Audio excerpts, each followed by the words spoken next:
আসসালামু আলাইকুম। মৌসিন সংসারে সকলকে স্বাগত। আজকে দেখছেন ধনেপাতা নিয়েছি। ধনেপাতা সব খাবারের টেস্ট বাড়ায়, আর শুধুমাত্র এই ধনেপাতা দিয়েই আমি একটা রেসিপি আপনাদের সঙ্গে আজকে শেয়ার করব। আপনারা ভিডিওটা সম্পূর্ণ দেখুন।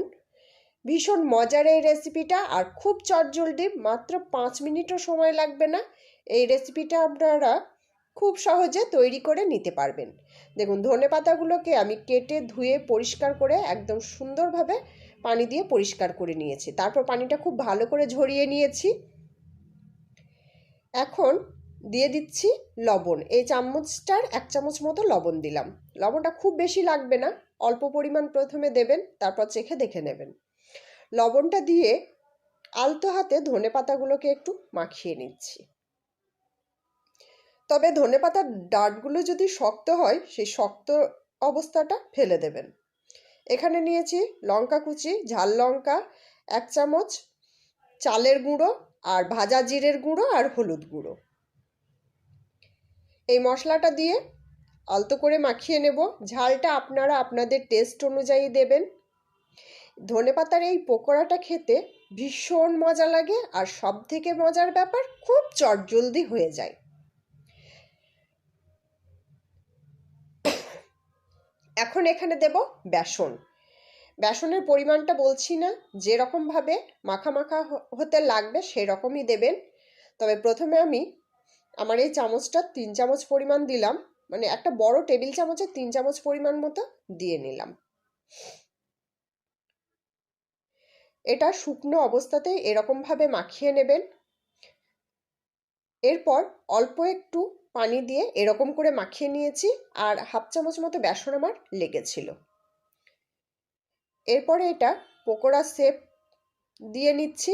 এই যে এরকম পাতলা করে এটাকে ভাজার জন্য রেডি করব। তেলটা আমি মশলাগুলো মাখাতে মাখাতে গরম হতে দিয়ে দিয়েছিলাম। এখন একটা একটা করে কড়াইয়ের মধ্যে দিয়ে দিচ্ছি।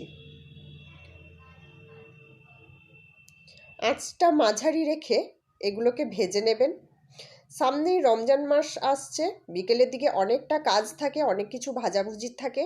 তাই এই রেসিপিটা খুব সহজে, ঝামেলা ছাড়াই এবং চটজলদি আপনারা করে নিতে পারবেন। ইফতারিতে ভীষণ মজা লাগবে। তাছাড়া চায়ের সময়, বিকেলের আড্ডায়, যে কোনো টাইমেই আপনারা এই ধনেপাতার পকোড়াটা খেতে পারেন।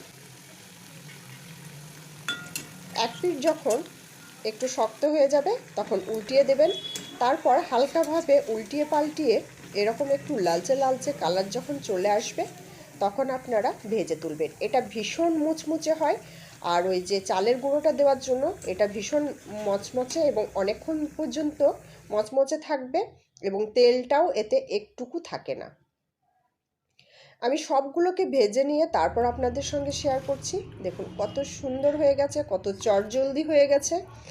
ভিডিওটা ভালো লাগলে লাইক, শেয়ার, কমেন্ট করবেন, আর চ্যানেলটা সাবস্ক্রাইব করে আমার চ্যানেলের পাশে থাকবেন। আমি দেখাচ্ছি, দেখুন কতটা মচমচে হয়েছে এটা।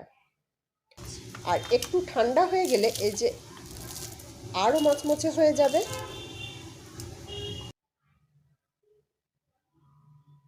তো এইভাবেই চটজলদি আপনারা এই ধনেপাতার পকোড়াটা রেডি করে নিতে পারেন, আর খেতে তো ভীষণ মজার। আপনারাও তৈরি করুন।